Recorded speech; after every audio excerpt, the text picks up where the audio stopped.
Merci monsieur, merci professeur.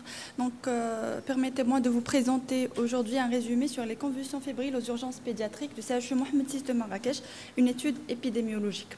Donc il n'y avait pas de conflit d'intérêt. Les crises convulsives fébriles, comme on le connaît tous, ce sont les convulsions occasionnelles les plus fréquentes chez l'enfant et ils affectent 3% environ de la population infantile totale dans le monde.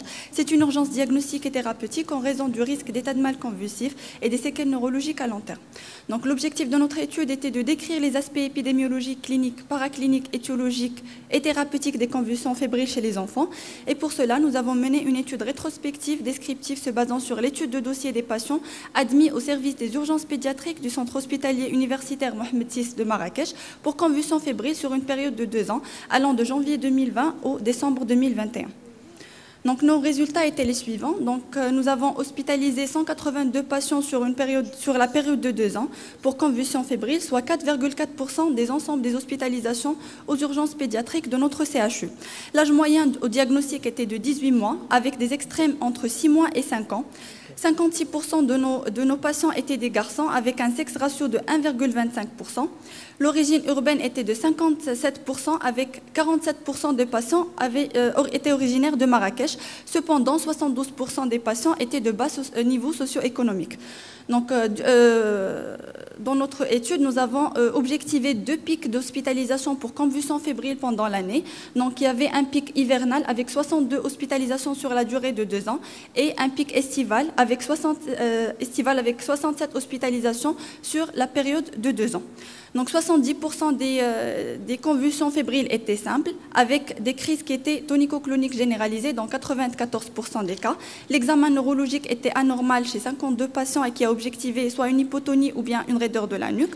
L'hospitalisation était systématique de tous les cas qui ont consulté pour une convulsion fébrile, qu'elle soit complexe ou simple, avec une moyenne d'hospitalisation de 3 jours, avec des extrêmes de 2 à 7 jours. Donc, les patients qui ont consulté pour une convulsion fébrile, chez eux, on a réalisé des examens complémentaires. Donc, chez tous les patients, et systématiquement, un bilan infectieux à base de numération formule sanguine avec une CRP était réalisé. L'ionogramme également a été réalisé systématiquement chez tous les patients. La ponction lombaire a été réalisée chez 162 patients qui ont consulté pour une convulsion fébrile. Le CBU chez 149 patients. La TDM cérébrale chez 98 patients. Et la radiographie thoracique chez 62 patients. Donc l'analyse clinico-biologique a permis d'objectiver que les convulsions fébriles qui ont consulté aux urgences pédiatriques avaient comme cause surtout en chef de file donc les infections digestives à 39%, suivies par les infections respiratoires à 24% et puis les infections urinaires à 22%.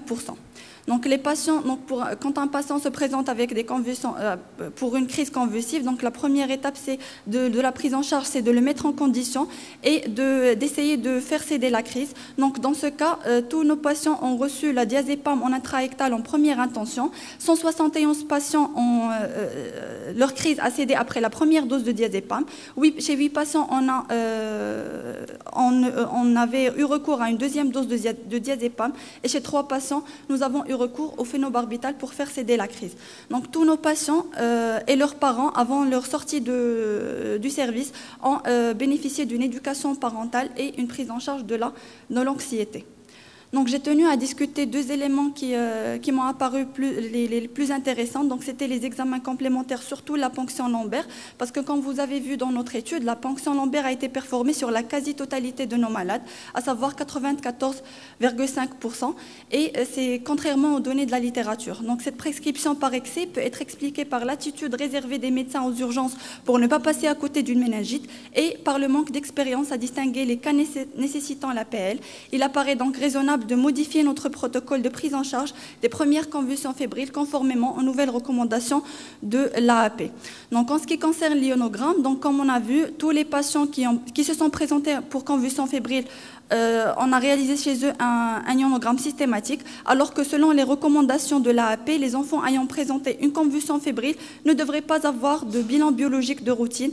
Donc l'ionogramme peut être réalisé à moins que l'histoire ou l'examen ne fasse suspecter un trouble hydroélectrolytique comme cause sous-jacente. Le deuxième point, c'est l'hospitalisation. Donc, nous avons hospitalisé tous les patients qui ont consulté pour une convulsion fébrile dans notre service, alors que couramment, il a été admis dans la littérature d'hospitaliser toute convulsion fébrile complexe et de ne pas hospitaliser les convulsions fébriles simples quand l'examen clinique post-critique est rassurant et que l'étiologie de la fièvre est bénigne. Donc, des études avaient montré que l'hospitalisation peut être indiquée à but d'observation si l'infection grave est soupçonnée, donc quand la source de l'infection n'est pas clairement déterminée ou quand les parents ne sont pas aptes d'assurer une surveillance régulière et adéquate. Donc, pour conclure, les examens complémentaires semblent être prescrits par excès et en dehors des indications. En ce qui concerne l'approche thérapeutique, donc elle intègre aussi bien un volet médical qu'un soutien psychologique de l'enfant et des parents, et les efforts visant à réduire l'incidence des crises fébriles devraient viser à prévenir les infections causales de la fièvre chez les enfants vulnérables. Je vous remercie.